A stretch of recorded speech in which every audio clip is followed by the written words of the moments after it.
Outside of some conversations that we've had with players, representatives, we've moved much further than 24 hours. I think that there's a lot of, continued conversations, and again, the elephant in the room is, what Shohei is going to decide to do. I think that, speaking for our organization, is kind of trying to figure out, how to read and react, and build a roster.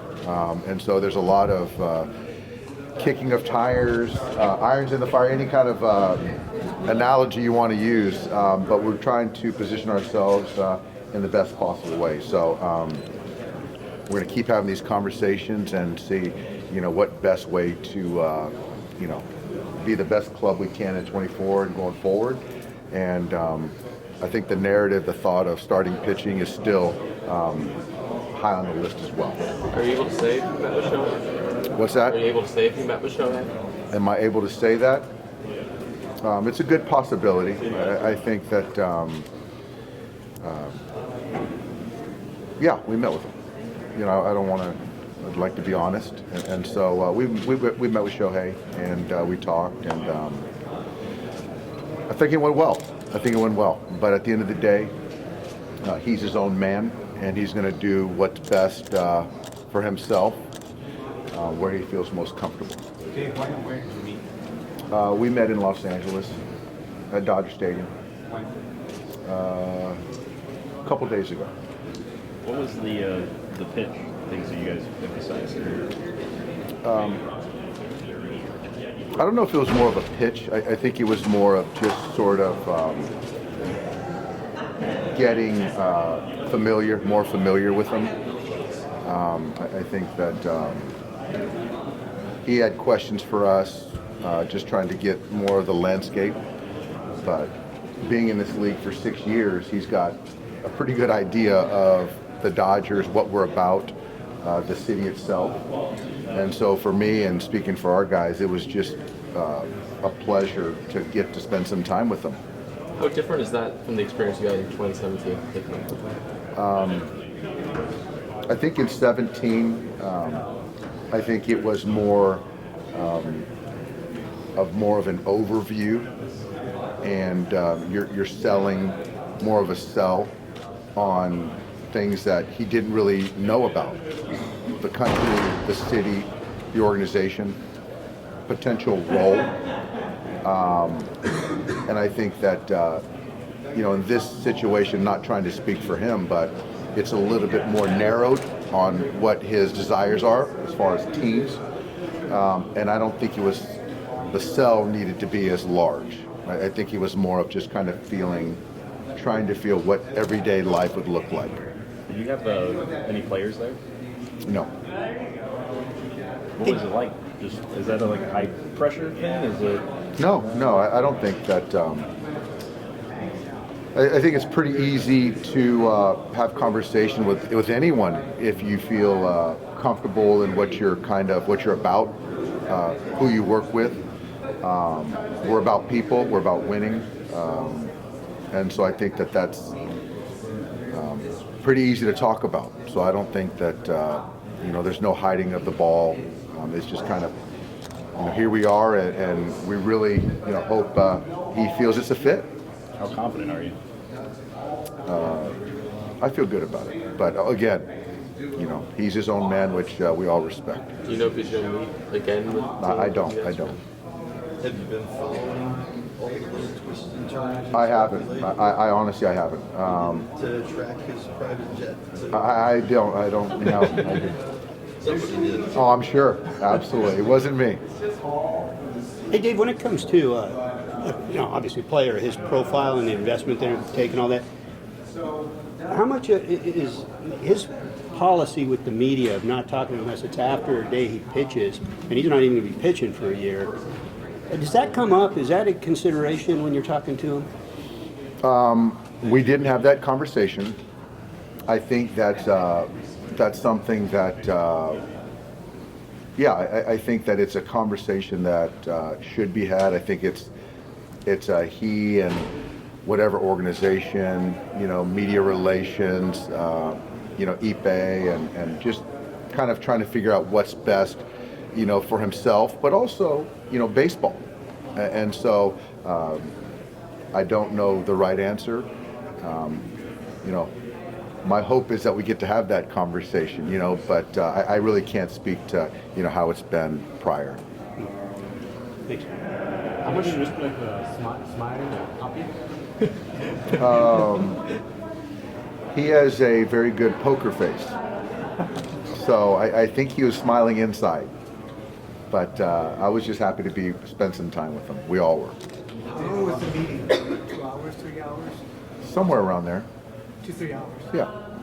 Dave, a lot of the clubs who have theoretically met with him are practicing sort of cloak and dagger. I'm just curious what gives you the confidence to just come out and say you met with him? I just think that I don't feel like lying is something that I do. And I was asked a question. And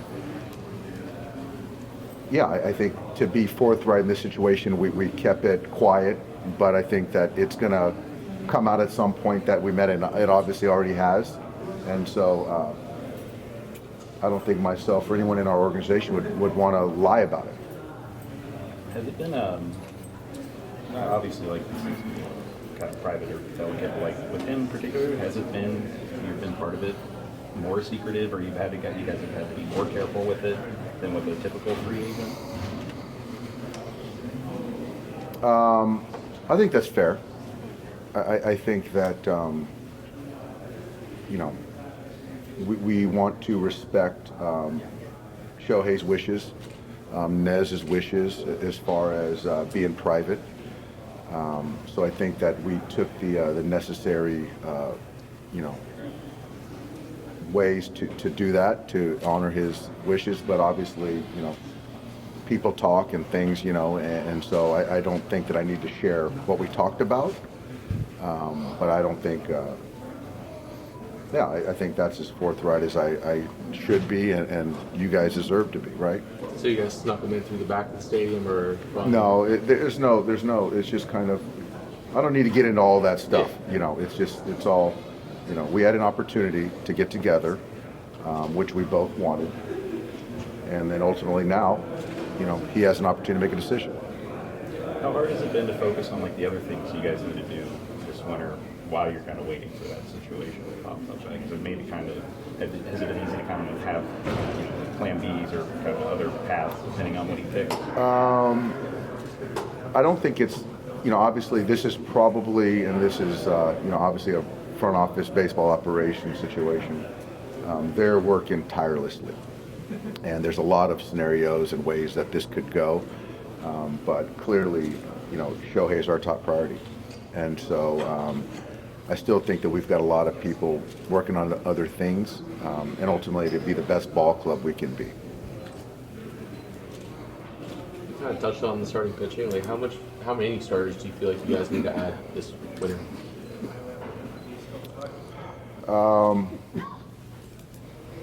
I think I would say certainly one, but two starting pitchers is feasible. But with that, we've got some young guys that are under control that made some big steps forward last year, and so I think that we're in a really good spot. Not in really a position for me, in a position of need. It's more of how can we upgrade and get better, and add depth. But it's not somewhere where it's dire in any stretch as far as starting pitching. Did you also meet Yamamoto? No, Can you talk about I have not had a chance to meet him. I hope I get the opportunity. Watched a lot of video, but I haven't had that opportunity. But hopefully at some point in time, I get the chance. With the pitching, like there have been times the past couple of years where like, you guys maybe needed another top starter. Do you feel more confident that you guys will be able to line up on something, just given how things are shaking out so far this winter? I think so. I think that there's a lot of different ways to access players. Obviously, there's the free agent, and there's also the trade market. So I think that if there's opportunities, I think that we can certainly. We're going to be in the conversation for a lot of different arms, starting pitching arms. Yeah. They realized going to Seoul and have more free series over there next month. Could you share your thought about that?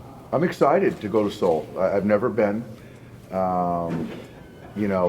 Obviously having a pitcher like Ryu, and before, obviously he's not with us now, but talking about the city, I'm really looking forward to it.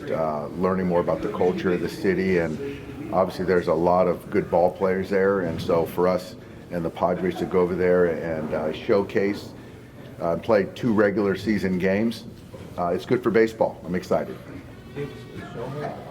Obviously, you said this. Are you guys clear on what that is? If you guys have access to information, you confident that he would be able to come back and be a pitcher or start? We are. So obviously, Dr. Elatrosh is obviously the point person with that, but I think our staff is confident that when the time is right that he will pitch again. But I think the thing is for us, you're making a bet on the person and the player as well. But when you're committing, this type of length and dollars, we're all in on the person, and I think that we're willing and excited to make that bet, and hopefully it comes to pass. Obviously, as a reporter, I prefer your approach, but there have been so many other teams that have operated under real close of secrecy about whether they're even pursuing Ohtani. What makes you feel comfortable acknowledging that he is a priority publicly? I just think that, there's a point, there's a respect of privacy, which I think that we've done that. There's a foundational integrity part of it, I feel, and not necessarily the gamesmanship part of it, which is still plausible and fair, which I think that, I've already heard rumblings, and for me, it's hard to, get a pointed question and then to just give a false answer knowingly. And so I don't think it's disrespect to anybody in, Sho's party or on our side. I think that, the details are going to be withheld, which I think they should be. But it's pretty clear he's a priority for us. How many Ohtani rumors have you heard this winter? More than any player I've ever imagined. So, but rightfully so. I mean, he's a special player. When are you expecting a decision? You know what? I don't have that answer. I would expect soon, but again, I don't think that no one's putting his foot to the fire, and he'll make the decision when he and Nez and his camp feel appropriate. Do you think after he makes this decision, you'll see a lot more of just these moves and positions kind of opening up the market, or do you think we'll kind of start to see some of that before he makes this decision? I think it'll start to happen shortly thereafter. What do you want to see added just with the rest of the roster this winter, with how things are shaping up right now? I think that I think the pen is in a really good spot. I think that obviously we've talked a lot about starting pitching and the depth that we're trying to cement. I think position player wise, I think that there's a bat or two or a bet on an internal option or internal options. So I think we'll solidify the pitching side of things, and then we'll go from there. If you guys don't get Ohtani, do you think you still try to go out and add impact stats, the top of the market guys, evaluate the trade market there? It's possible, yeah. Would you want primary DH, something in that level there, or? Obviously with what we did with JD, I think with what Shohei brings, it makes sense. But in years past, I think for 1 or 2 years, we kind of rotated, which is on the table as well. So I don't think we're beholden to one way or the other, but unless it's an elite kind of DH.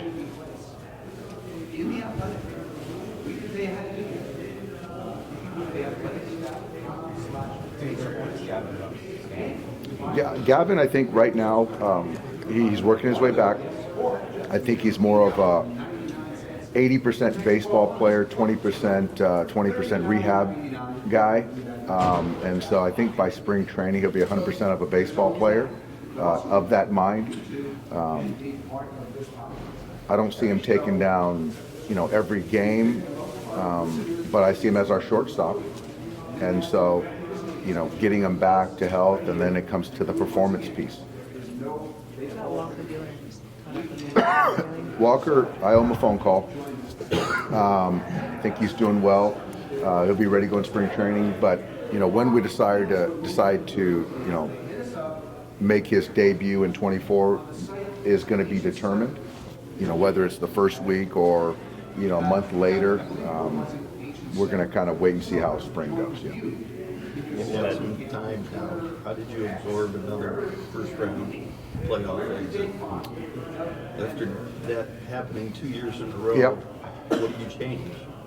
Yeah, I mean, that's a good question. I think the thing that we're tackling, I think, is the starting pitching. I think that's something that forefront of mind.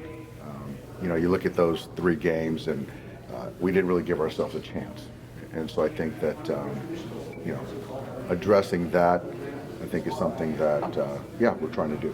Is that the lesson that you take from this one?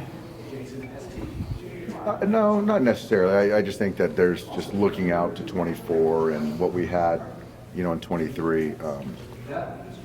I think there's clear opportunities to get better there. But every postseason's different. I can look at 22 and 21 and 19 and argue that it wasn't the starting pitching. So I don't know if there's one formula, but I just think that where we're at, coming off of 23, it's clear that that part of our roster needs to be upgraded. Going back to Walker, if he is kind of delayed a month, will that be more because of him still kind of building up during the offseason coming back, or more to try to manage his workload this year? It's a combo. It's what's best to have him being able to finish the season with bullets left. So you could argue start and have a stop or a abbreviation throughout the season, or you could argue just start a little bit later so there's no pause. And so there's no right answer. Obviously Walker's going to be a big part of the conversation, and then we'll be all in on that. Obviously, we all appreciate your honesty. It's obvious that Shohei was priority for a while now. These last offseason when you guys operated became sort of you guys signed out some 1 year deals and all that stuff. Do you feel like you guys were inhibited in your ability to win this? I know you guys won 100 games this year, but with Shohei in the background this offseason, you guys are really in the series to have the best roster as one of us. I don't think so. I think that's it's certainly a results-based industry. Outside of that first series, we played very well against the Diamondbacks, and we got it handed to us in the postseason. So I don't think it was a virtue of our roster. I believe our roster was better than their roster. They played 3 games. They outplayed it for 3 games and earned it. So I don't think that we conceded anything. I just think it speaks to, to not fire all bullets or levers and still win 100 games and to put yourself in position speaks a lot to our organization. We just didn't play well for 3 games. So I don't think that I was as surprised as anyone. Dave, after the NLDS, just with your series, but in Atlanta, there was a lot of talk about the 5 days off for the 2 top seeds.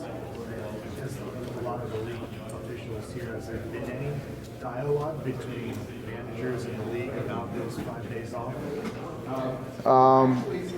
We're going to meet with the commissioner here shortly as managers, so I'm sure there's going to be some talk of that.